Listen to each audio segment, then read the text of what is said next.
오늘 말씀의 제목이 하나님의 뭐죠? 선택. 여러분, 선택하면 유명한 TV 광고 혹시 머릿속에 기억나나요? 순간의 선택이 10년을 좌우한다. 상당히 연세가 있는 분들입니다. 1980년도에 TV 광고로 처음에 이 문안이 우리들의 그 귀에 들렸습니다. 그때 이제 어느 한 회사에서 컬러 TV 광고 할 때 이 텔레비 선택하라고 그래서 순간의 선택이 가전제품 10년을 좌우합니다 라고는 유명한 광고 문안이었습니다. 그게 그 당시 우리 한국 사람들에게 굉장히 많은 영향을 미쳤습니다. 선택이 이렇게 중요하구나. 여러분, 사람은 매 순간마다 선택하면서 살아요. 오늘 아침에도 여러분 뭘 먹을까? 무슨 옷을 입을까? 누구를 만날까? 매 순간순간마다 우리들이 늘 그렇게 선택을 하면서 사는데, 이게 10년을 좌우하는 선택도 있지만 한순간의 선택이 평생을 좌우하는 선택도 있습니다. 누구하고 시집갈까? 누구하고 결혼할까? 여러분, 누구를 선택하느냐에 따라서 평생을 좌우하잖아요. 그러니까 여러분, 우리 자녀들이 좋은 선택을 하도록 기도해 주시기를 바랍니다. 근데 이게요, 평생만 가는 선택이 있는 것이 아니라 영생통한 가는 선택이 있어요. 여호수아서 24장에 보시면은 여호수아가 마지막 그들에게 했던 설교가 있습니다. 너희가 여호와 섬기는 것이 싫다면, 그게 이스라엘 백성들의 영적 상태였습니다. 하나님을 자꾸 거부하는 거예요. 그러면 자, 좋다. 강 건너편에 너희 조상들이 섬기던 그 신을 너희들이 섬기든지, 아니면 지금 당신들이 있는 이 땅 아모리 사람들이 섬기는 신이든지. 여러분, 그쪽에서 말하는 그 신은 하나님입니까? 아니면 우상입니까? 우상을 말하는 거예요. 어느 신을 섬기든지 오늘 선택하라. 그래서 그 다음에 유명한 여호수아의 말씀이 있습니다. 오늘 나와 나의 집은 여호와를 섬기겠노라. 이게 하나님을 선택하겠다고 하는 여호수아의 선택과 결단이거든요. 여러분, 우리가 하나님을 선택하면 10년을 좌우하는 게 아닙니다. 하나님을 선택하면 평생을 좌우하는 게 아닙니다. 하나님을 선택하면 영생을 좌우합니다. 오늘 이 시간 그 하나님의 선택이 여러분 위에 넘치기를 주의 이름으로 축원합니다. 이 선택을 철학적으로 우리에게 잘 이렇게 해석을 해준 사람이 사르트르입니다. 프랑스의 실존주의 철학자죠. 이 사르트르는 인생을 그렇게 이야기합니다. 인생은 B로 시작해서 D로 끝난다. B라고 하는 것은 birthday, 생일입니다. D라고 하는 것은 death day, 죽은 날입니다. 부활동산 가서 보시면 거기에 묘지가 똑같습니다. 성함이 있고요, 태어나는 날, 그 다음에 돌아가신 날, 그리고 가운데 딱 줄 하나입니다. 그게 인생이라고 하는 거예요. 우리가 어떻게 생각하면 오래 사는 것 같고요, 많은 세월을 지나는 것 같은데, 지나놓고 나면 짧아요, 길어요? 길다는 사람은 삶을 아직 모르는 거예요. 그게 인생이라고 하는 거예요. 그러면서 이 사르트르는 B와 D로 시작하는 인생 가운데, 그러면 삶이란 뭐냐? 삶이란 B와 D 사이에 있는 C다. 그러면 C가 뭐냐? 초이스, 선택이다. 이게 사르트르가 주장을 했던 그의 철학의 명제입니다. 그래서 인생은 결국 선택을 통해서 모든 것들이 이루어진다라고 하는 것이 사르트르의 철학의 이론입니다. 여러분, 그러면 우리가 모든 것을 다 선택할 수 있을까요? 여러분들이 부모님 선택하셨어요? 여러분들이 남자, 여자로 선택해서 이 땅에 오셨나요? 여러분들이 한국인으로 선택해서 한국 땅에 태어나고 한국 사람 됐어요? 무슨 얘기냐면, 인간의 선택이라고 하는 것은 한계가 있다고 하는 거예요. 그래서 인간의 선택 이전에 무슨 선택이 선행되는가? 하나님의 선택이 먼저입니다. 나의 선택이라고 하는 것은 하나님이 이미 선택해 주신 그 선택에 대한 인간의 반응입니다. 그러니까 내가 모든 것을 다 선택할 수 있다고 생각하고 사는 사람은 교만합니다. 내가 이것도 선택할 수 있고 내가 저것도 선택할 수 있고. 그러면 여러분, 죽는 날도 선택할 수 있나요? 아니잖아요. 내가 이게 주식을 만약에 하시는 분이 있다면 내가 이 주식 잘 선택해서 대박 난다고 생각하신다면, 만약에 내가 선택한 모든 주식 종목이 그냥 고가 행진으로 올라간다고 보장할 수 있나요? 그러니까 선택이라고 하는 것은 내가 모든 것을 선택할 수 있다고 생각하는 사람은 교만해요. 또 하나, 불안합니다. 내가 여기서 선택하는 순간 만약에 저쪽 선택하지 못한 것이 남의 떡이 더 커 보입니까? 작아 보입니까? 그게 사람이에요. 그러니까 인간의 선택이라고 하는 이 차원 그 이전에 무슨 선택이 있는가? 하나님의 선택이 있다고 하는 거예요. 이사야 41장 9절 말씀에 하나님이 이렇게 말씀을 하십니다. 내가 땅 끝에서 내가 너를 불렀다. 하나님이 여러분들을 붙들고 계신다고 하는 거예요. 아멘. 그러니까 하나님이 어제도 나를 붙들고 계시고 지금도 나를 꽉 붙잡고 계시고, 그래서 믿음을 지켜가는 거거든요. 예배의 자리를 지켜가는 거예요. 내가 나를 붙들어서 여기까지 온 것이 아니라 하나님이 나를 꽉 붙들어 주셔서. 또 하나, 땅 모퉁이로부터 내가 너를 불렀다고 하는 거예요. 하나님께서 우리를 불러주셨어요. 자녀로 불러주시고, 성광교회 교인으로 불러주시고, 분이엘 찬양 멤버로 불러주시고. 왜 여기만 아멘하고 여러분들은 가만히 계십니까? 하나님이 나를 불러주셨다고 하는 거예요. 그리고 세 번째로 하나님이 너를 택해 주셨다고 하는 거예요. 네 번째로 하나님이 여러분들을 절대로 버리지 않으시겠다고 하는 거예요. 그러니까 내가 하나님을 선택하고 여기까지 온 것이 아니라 하나님이 나를 먼저 선택해 주셔서 우리는 하나님의 선택에 대해서 믿음으로 반응한 거예요. 요한복음 15장 16절 말씀에 예수님 우리에게 주신 말씀이 있잖아요. 너희가 나를 택한 것이 아니다 이거예요. 여기 주어가 너희가가 아닙니다. 내가 교회를 선택하고 내가 기독교를 선택하고 내가 하나님을 선택하고 그거 아니라고 하는 거예요. 너희가 나를 택한 것이 아니고 내가 너희를 택하여 세웠나니. 하나님의 선택이 먼저잖아요. 그래서 하나님의 선택을 통해서 그 다음에 우리를 세워주셨다고 하는 것은 지명했다 그 말입니다. 지명했다는 이야기는 영어로 appoint, 다시 말해 우리를 임명했다 이 말이에요. 오늘 성경 말씀은 이 로마서 안에 이 하나님의 선택에 대해서 우리에게 주시는 하나님의 말씀이거든요. 그 앞에 로마서 9장 1절로 여기 5절까지 보시면 바울의 마음속에, 그의 심정 속에 너무 큰 고통이 있습니다. 근데 이 고통이 끊어지지 않는 근심이라고 그렇게 표현을 합니다. 그 마음속에 너무나 큰 고민과 갈등과 그리고 아픔이 있습니다. 그런데 그 본인 속에 있는 그 아픔을 내가 솔직히 말한다. 1절에 그렇게 표현을 해요. 아니, 내 양심을 걸고 말할게. 내 속에 너무 큰 고통, 아픔, 슬픔이 있다.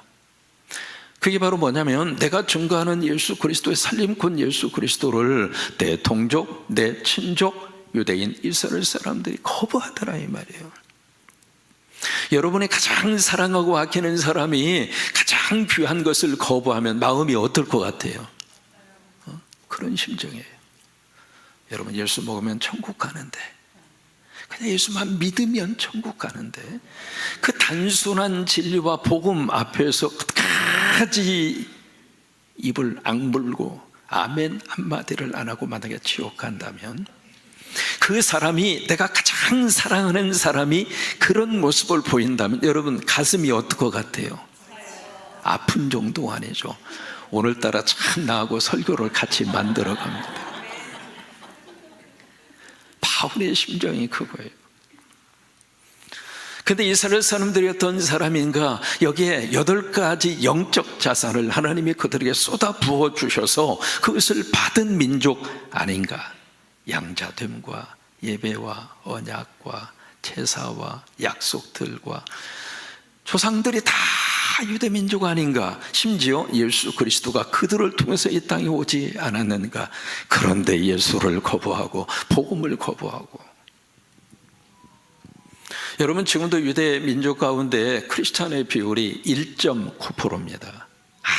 아주 작습니다. 15만에서 한 20만 정도 계산을 하는데 그 가운데 80%가 아랍계 크리스찬들입니다. 유대인들이 아닙니다. 그러니까 순수 유대인으로서 예수 그리스도를 믿은 그 사람들을 메시아닉 주라고 그럽니다. 그 유대인은 아주 작아요. 이제 그 말씀을 쭉 이렇게 하면서 6절 말씀에 그렇게 말합니다. 그렇다면 이 유대인들이 예수를 거부하고 믿지 않는다면 하나님이 하신 그 모든 말씀의 약속이 끝난 건가? 거기에 대한 대답이에요. 6절 말씀이 뭐라고 대답을 하는가 같이 읽겠습니다. 그러나 하나님의 말씀이 폐하여진 것 같지 않도다. 무슨 얘기냐면 유대인들이 예수 그리스도를 믿지 않고 거부한다고 해서 그들에게 주셨던 그 하나님의 약속과 하나님의 구원의 계획이 그것으로 실패했는가? 그걸로 끝난 건가? 그걸로 페일했는가? 아니라 이 말이에요. 왜냐하면 그러면서 그 다음에 선택 문제를 다루고 있습니다. 왜 그런가? 자, 한번 들여다보자 이거예요. 이스라엘에서 태어난 사람으로서 모두가 다 이스라엘은 아니다. 여기 이스라엘에서 태어난 사람은 혈통적 의미를 말합니다. 유대인으로 태어나서 유대인이라고 해서 모두가 다 정말로 예수 그리스도 하나님을 믿고 하나님의 자녀가 되는 아브라함과 이스라엘은 아니라고 하는 거예요. 여기에서 영적 이스라엘과 육적 이스라엘을 나눕니다. 우리가 예수를 믿으면 우리는 새로운 뉴 이스라엘 하나님의 백성이 됩니다. 근데 예수를 믿지 않으면 육적으로 이스라엘 사람으로 태어났다 하더라도 그들은 영적 이스라엘은 아니라 이 말이에요. 여러분, 이게 하나님의 선택에 대한 문제예요. 유대인들이 가지고 있는 구원관은 우리와 달라요. 유대인들은 어떤 생각을 가지고 있는가? 유대인으로 태어나면 무조건 다 구원받는다고 생각해요. 그러니까 예수 믿으라면 내가 왜 예수를 믿어야 하느냐? 나 유대인인데, 나 하나님의 선민인데, 하나님의 선택하던 민족으로 태어났는데 내가 뭐하러 예수를 믿느냐고. 그게 그들의 반응입니다. 그러니까 유대인으로 태어나는 순간 그들은 자동으로 그냥 하나님의 자녀가 되고 자동으로 천국 간다고 생각하는 것이 유대인들의 구원관이에요. 이제 거기에 대해서 예수님은 그렇게 말씀하지 않아요. 너희가 유대인으로 태어났다 하더라도 하나님의 선택을 받지 못했다면 당신들은 하나님의 자녀가 될 수 없다. 여러분, 이게 복음이에요. 그러면서 이제 그들에게 예를 들어주고 있습니다. 무슨 예를 드는가? 7절과 8절입니다. 아브라함의 경우입니다. 아브라함의 경우를 들면서 이게 하나님의 자녀가 되는 것은 철저하게 하나님의 선택이 있어야 한다. 만약에 하나님의 선택이 없으면 하나님의 자녀가 될 수 없다. 이제 그거예요. 그러면서 여기 이제 아브라함의 케이스를 그들에게 딱 예로 들어주고 있습니다. 왜? 유대인들은 아브라함에 대한 이야기를 너무 잘 알고 있으니까. 아브라함에게 여기에 씨라고 하는 단어가 나오는데 후손이에요. 아브라함에게 자녀가 둘이 있었습니다. 이스마엘과 그 다음에 또 한 명의 아들이 있었죠. 거기도 이자로 시작해요. 뭘까요? 이삭이에요. 그러면 두 아들이 있는데 엄마가 달라요. 이스마엘의 엄마는 하자로 시작해요. 웬만하면 대답하세요. 하갈이고, 이삭의 엄마는 사자로 시작해요. 사라요. 고마워요. 이 아버지는 같아요. 그러니까 아버지는 같은데 엄마가 다르다 그 말이에요. 자, 그러면 아브라함에서 태어난 이 두 아들이 족보상으로 봤을 때 아브라함의 자식일까요? 아니면 아브라함의 자식이 아닐까요? 아브라함의 자식이죠. 엄마만 다를 뿐이죠. 그런데 여기에 이스마엘과 이 이삭을 이삭을 어떻게 말씀을 하시는가? 이스마엘은 육신의 자녀다. 그렇게 말씀을 하는 거예요. 7절과 8절에. 그러면 이삭은 무슨 자녀인가? 약속의 자녀라고 하는 거예요. 이게 지금 갈라져요. 그러면 여기 육신의 자녀라고 하는 게 무슨 의미를 가지고 있을까? 여러분 창세기 14장에 보시면 하나님이 아브라함을 부릅니다. 아브라함을 불러서 아브라함에게 말씀합니다. 아브라함아, 그래, 하늘을 보아라. 그러면서 하시는 말씀이 앞으로 네 후손이 하늘의 별과 같이. 무슨 얘기예요? 앞으로 네 인생 가운데 별 볼 일이 있을 것이다. 축복합니다. 여러분, 별 볼 일이 있게 되기를 축복합니다. 별을 볼 일이 있다 이 말이에요. 이 하늘의 별보다도 더 많은 자손을 내가 너에게 주겠다 그거예요. 그 다음에 바닷가에 모래알. 여러분, 하늘의 별이 많아요? 바닷가에 모래가 많아요?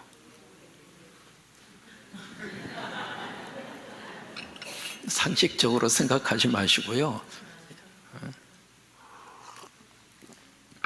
자, 하늘에 별이 많을까요? 바다에 모래가 많을까요? 정답은 몰라요. 다시 말해 헤아릴 수 없을 정도라 그 말 아니에요. 그래서 그 약속을 하나님이 아브라함에게 주셨는데 그 하나님의 약속을 딱 받은 다음에 그때부터 아브라함이 다음 달 내 아내의 배가 불러오나 그 다음 달 불러오나 아무리 기다려도 배가 나올 기미가 안 보여. 그게 1년이 지나고 2년이 지나고 3년이 지나고 10년이 지난 거예요. 아니 그 하나님의 말씀이 딱 떨어졌으면 그 다음 해부터 애가 그냥 줄줄이 사탕으로 연년생으로 그냥 때로는 쌍둥이로 나오고, 왜? 바닷가에 모래알처럼 자식을 만들려면 쌍둥이 가지고는 안 되잖아요. 새 쌍둥이, 그것도 부족해. 그냥 10쌍둥이. 그렇게 해서 이 아브라함의 가족에 자녀들이 계속 태어나야 되는데 10년이 되도록 애가 하나도 태어나지 않는 거예요. 그러니까 점점 아브라함과 사라가 불안하기 시작합니다. 도대체 하나님이 하신 말씀의 의미가 뭘까? 금방 이루어질 줄 알았는데, 여러분 그런 경우 있습니까? 없습니까? 제가 미국에서 이민 목회할 때요, 처음에 그 교회 딱 갔는데 다 미국 사람들밖에 안 살아요. 미국 사람들밖에 없으니까 전도하려고 해도 안 되고, 오다가 다 방문으로 오시는 분도 한 분도 없는 거예요. 안 되겠다. 그물을 던져도 한국 사람 있는 곳에 가서 그물을 던지자. 그래서 이제 교회를 옮겼어요. 옮겼는데 참 어려운 가운데 결단을 하고 옮겼거든요. 옮겨서 이제 그 다음 처음 주일을 그 교회 가서 드리는데, 그 전날 토요일 날 여러 가지 기도도 되고 걱정도 되고, 왜냐하면 한 달 내는 월세가 4배로 뛰었어요. 좀 놀래봐요. 그러니 교인도 많은 것도 아닌데 월세를 4배나 내야 되고, 그러니까 걱정도 되고. 그래서 이제 그 토요일 날 잠을 자는데 갑자기 꿈을 꾼 거예요. 꿈에 그냥 얼마나 많은 교인들이 교회당에 왔는지. 저 아멘 좀 해봐 좀. 얼마나 많은 교인들이 교회당 꽉꽉 차서 내가 딱 예배인도 하려고 갔는데 앞으로 못 온 거예요. 너무 많아가지고. 그래서 부탁했어요. 내가 이 교회 담임 목사인데 나 저기 앞에 가서 예배인도 해야 된다고. 그러지고 나서 예배인도 했거든요. 그리고 꿈을 깨니까 기분이 얼마나 좋은지. 주여 빨리 다음 날에 밝아오게 하옵소서. 왜? 그 다음 주일 그냥 문만 열면 서로의 산 그 교회당에 교인들이 꽉 찰 줄로 믿고. 왜? 꿈 꿨잖아요. 그렇게 믿고 그 다음날 딱 예배를 위해서 딱 섰는데 왔을까 안 왔을까? 와, 그 실망이라고 하는 것은. 지금 아브라함이 그런 경우거든요. 하나님이 하신 말씀이어서 믿었는데 그 말씀이 10년 동안 전혀 이루어질 기미가 안 보이는 거예요. 불안했죠. 결국 그들은 인간적인 선택을 합니다. 아브라함과 사라가 서로 가족 회의를 합니다. 여보, 큰일 났다. 뭐가? 하나님 말씀이 어떡할까? 우리끼리 해보자. 어떻게? 나는 이미 나이 먹고 내 여종 하갈 있잖아. 젊으니까 당신 하룻밤 가지고 놀아봐. 여러분, 믿음 있는 남편 같으면 여성이 그렇게 제안을 하더라도, 야 이 사람아, 하나님 믿어야지. 그 말이나 돼? 남자가 말이야, 한 여자하고 장가를 갔으면 한 여자만 데리고 평생 살아야지. 헤이! 말 같은 소리 하지 마. 그렇게 해야 되는데 아브라함도 은근슬쩍 좋았던 거야. 이삭에서 태어난 사람이 누구예요? 이스마엘이에요. 여러분, 지금 중동의 역사의 불씨가 어디서 시작이 된 줄 알아요? 거기서 시작이 된 거예요. 저걸 누가 해결합니까? 수천 년 동안. 그러니까 여기에 그 이스마엘을 뭐라고 성경은 말하는가? 육신의 자녀라고 하는 거예요. 왜? 인간의 생각으로 낳은 자식이야. 근데 거기에 비해서 이삭은 어떤 자녀가 약속의 자녀라고 하는 거예요. 약속의 자녀. 약속의 자녀이고 하나님의 자녀라고 하는 거예요. 왜 그러는가? 여러분, 이삭이 태어났을 때에 그의 아버지 아브라함의 나이가 몇 살이었죠? 100살이었습니다. 엄마 사라의 나이가 몇 살이었을까요? 90입니다. 여러분, 남자 나이 100살에 여자 나이 90살에 낳을 수 있을까요?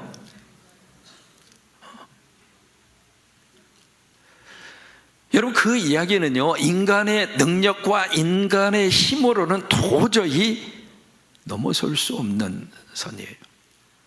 아니, 나이 100살이 어떻게 남녀가. 우리 교회 표어가 있잖아요. 전도하는 예를 낳든지. 그 이야기하면 가끔 표정이 이상한 분이 계세요. 목사님, 내 나이가 몇 살인데 그래요? 여기 아브라함과 사라도 마찬가지예요. 그러니까 여기에 그 말씀을 그들에게 구절해 보시면은 여기 아주 구체적인 하나님의 약속의 말씀을 그들에게 증거합니다. 뭐라고 말씀하셨는가? 이게 하나님이 주신 약속의 말씀이거든요. 명년 이때 아주 구체적인 날짜를 제시합니다. 내년 이때. 왜? 1년 후에 아기가 나오니까. 그 다음에 아들이 있으리라. 구체적 약속 말씀의 내용이 나옵니다. 인간의 능력으로는 도저히 그 아들을 얻을 수 없는데 하나님의 선택과 하나님의 약속으로 그 가정에 아들이 주어진 거예요. 그 아들은 누구인가? 바로 이삭이에요. 바로 이 말씀을 통해서 아브라함에게 두 아들, 똑같은 아들이지만 아들이라서 똑같은 아들이 아니다. 한쪽은 육신의 자녀이고 한쪽은 약속의 자녀다. 하나님의 자녀는 약속의 자녀만 하나님의 자녀가 된다, 그거예요. 그러면 그 하나님의 자녀는 어떻게 해서 주어지게 되는가? 하나님의 선택이라고 하는 거예요. 그 다음에 아브라함의 아들 이삭의 케이스를 또 한 번 그들에게 주고 있습니다. 여러분, 이삭에게 리브가 그의 부인이 나오잖아요. 리브가 임신을 했습니다. 쌍둥이였잖아요. 큰애가 누구예요? 에서이고 둘째가 누구예요? 야곱이에요. 그 다음에 이 아들의 케이스를 이야기하면서 여기에 참 놀라운 말씀을 여기서 이제 11절 12절에서 말씀을 하고 있거든요. 그들이 아직 태어나지도 전에 복중에 있습니다. 복중에 있는데 이미 하나님의 선택은 그때부터 됐다는 거예요. 그러니까 여러분, 하나님의 선택은요, 내가 어떤 행위를 통해서 내가 어떻게 살았는가, 그것을 평가한 다음에, 그래, 너 하나님의 자녀가 될 수 있어. 그렇게 해서 우리가 하나님의 선택을 받은 것이 아니라고 하는 것을 오늘 이 케이스를 통해서 우리에게 말씀을 하시는 거예요. 여기 에서나 야곱이나 복중에 있을 때부터, 아니, 태어나지도 않았는데 무슨 선한 일을 하고 악한 일을 해요. 근데 그 전에 이미 하나님이 그의 엄마 리브가에게 말씀을 하세요. 큰 자가 작은 자를 섬기리라. 큰 자가 누구예요? 장남으로 태어난 에서예요. 작은 자가 누구예요? 차남으로 태어난 야곱이라 하면 쌍둥이인데 얼마 차이가 있겠어요? 선우하고 진우하고 단 몇 초 차이밖에 안 나잖아요. 그래도 형님은 형님이라며? 이게 질서란 말이에요. 그러니까 여기에서 야곱도 마찬가지거든요. 그러면서 이 큰 자가 먼저 태어난 이 큰 자 장자가 차남 이 야곱을 섬기리라. 왜? 하나님의 뜻에 의해서. 이게 하나님의 선택이라고 하는 거예요. 그래서 12절에 보시면 택정함을 따라 라고 하는 단어가 나오거든요. 택정함을 따라 뭐예요? 하나님이 그렇게 택했다고 하는 거예요. 그래서 13절 말씀에 참 기가 막힌 말씀이 13절에 나옵니다. 기록된 바, 어디에 기록이 되어 있는가? 말라기 1장 2절로 3절 구약 성경입니다. 구약 말라기 그 성경에 기록이 돼 있다는 거예요. 뭐라고? 내가 야곱은 사랑하고 에서는 미워야 했다. 우리가 저 구절을 이렇게 대하면은요, 참 이 말씀 이해하기가 어렵습니다. 아니, 아멘 하고 싶지 않습니다. 사람이라면 서로 미워하는 사람도 있고 사랑하는 사람도 있고 이해가 가요. 왜? 사람이기 때문에. 여러분, 10손가락 깨물어서 안 아픈 손가락 없다 그러죠? 자, 보세요. 여러분이 똑같이 자식 똑같이 사랑합니까? 마음이 더 가는 사람이 있고 덜 가는 자식이 있고. 그래서 어느 정도 나이가 들면은요, 이게요, 유언을 작성을 해 놓으셔야 돼요. 유언장을 꼭. 왜냐하면 사람이 어떻게 될지 몰라요. 내가 이 세상 떠난 다음에 자식들 힘들게 하고 싶지 않으면 꼭 유언장을 쓰세요. 쓰시는데 꼭 1년에 한 번씩 유언장을 써서 자식들 앞에 슬그머니 내놓으세요. 내놓은 다음에 1년 동안 나한테 어떻게 해주느냐에 따라서 그 다음 해 유언장을 또 고쳐버려.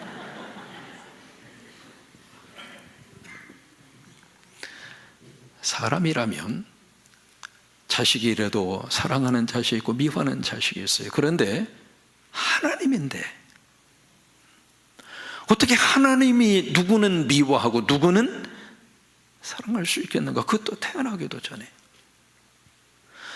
에서의 입장으로 봐서는 이게 억울하기 짝이 없잖아요. 어떻게 하나님이 그렇게 불공평할 수 있는가? 내가 무슨 악한 행동을 한 것도 아니고 왜 나를 그렇게 취급하느냐 이 말이죠. 여러분, 저 말씀은요, 어떤 감정적 차원으로서의 사랑과 미움을 말하는 표현이 아닙니다. 히브리적 표현이에요. 그래서 말라기라고 하는 말씀을 그래서 하는 거예요. 히브리 사람들의 표현이에요. 그걸 이해를 하셔야 돼요. 사랑한다는 이야기를 선택받았다 그 말로 표현한 거고요, 선택받지 못했다는 것을 미워했다 그렇게 표현한 거예요. 그러면 자 보세요. 그러면 왜 누구는 선택하고 누구는 선택하지 않았는가? 그 근거가 뭔가? 그 이유가 뭔가? 알 수 있을까요? 없을까요? 몰라요. 우리는 몰라요. 왜요? 하나님이 하신 일이니까. 이것을 구체적으로 우리에게 적용해서 질문을 해볼까요? 여러분들이 예수 믿어서 하나님의 자녀가 된 그 근거와 그 이유를 여러분들이 달 수 있겠을까요? 여러분, 선택에 대한 문제는요, 바로 뭐냐면 은혜의 문제입니다. 조건의 문제가 아닙니다. 내가 어느 정도 수준이 됐기 때문에, 내가 이만큼 하나님이 섬겼기 때문에 나를 이만큼, 그거 아니에요. 조건의 문제가 아닙니다. 그래서 그것을 여기에 아브라함의 케이스, 이삭의 케이스를 통해서 이게 말씀을 하고 있는 거예요. 하나님의 선택은 철저하게 은혜입니다. 제가 목회하면서 임종예배 부탁을 참 많이 받아요. 감사한 것은 지금까지 제가 임종예배를 드려서 한 사람도 마지막 아멘 안 하고 거부하고 떠난 분이 아직까지는 없어요. 내가 늘 감사하게 생각하는 거예요.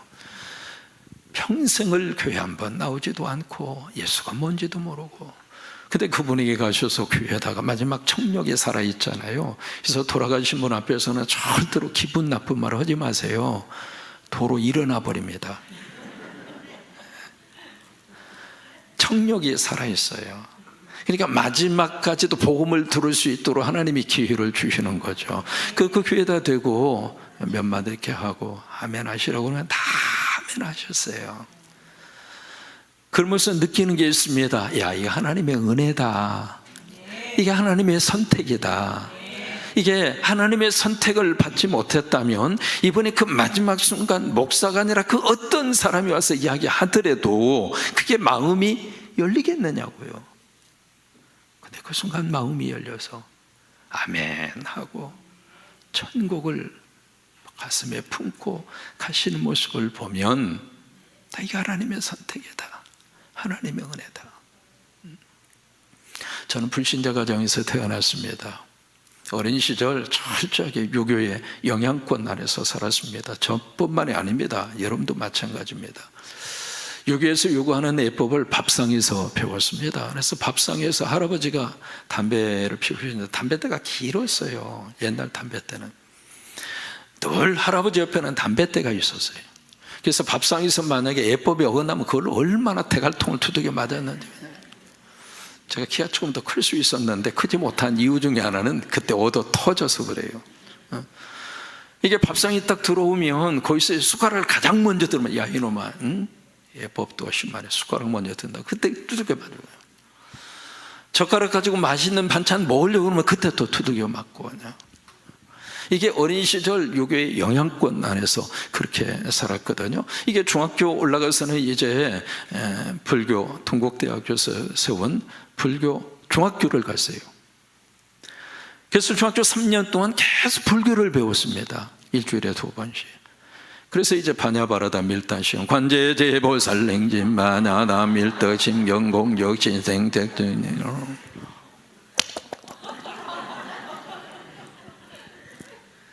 그때 불렀던 찬불가 지금도 머릿속에 생생합니다. 이제 5월 말에 4월 초파일이잖아요. 등울리세 등울리세, 그때 다 배운 노래입니다. 사홍서원이라든지. 그러니까 3년 동안 불교 열심으로 그렇게 배웠잖아요. 이제 고등학교를 기독교 학교를 간 거예요. 기독교 학교를 가서 성경 점수가 있는데, 성경 점수 가운데 하나가 주일날 교회 가가지고 주보에 목사님 사인 받아가지고 주보를 제출해야 돼요. 그래야 성경 점수가 나와요. 그러니 안 갈 수가 없잖아요. 그래서 간 교회가 전주 성광교회를 간 거예요. 참 묘하죠. 저는 성광교회에서 시작해서 성광교회로 끝납니다. 아멘 하신 분은 복 더 받을 거예요. 그래서 은혜 받고 신학하겠다고 하는 마음의 결단을 주시고, 그래서 이제 신학교 가려고 딱 목사님에게, 그때 김경섭 목사님이셨어요. 그래서 목사님, 등치 얼마나 큰지 모릅니다. 영어 선생님 하시다가 신학해서 목사님이 되셨거든요. 목소리도 굵직하면서 뭐 그러셔요. 목사님께서는 왜 저 신학교 가려고요. 그때 첫 말씀이 뭔 줄 아네. 왜 가려고 그래? 시험 들 뻔 알았어요. 저 보면서 느끼는 고백, 왜 하나님이 나를 선택해 주셨을까요? 하필이면 왜 나를?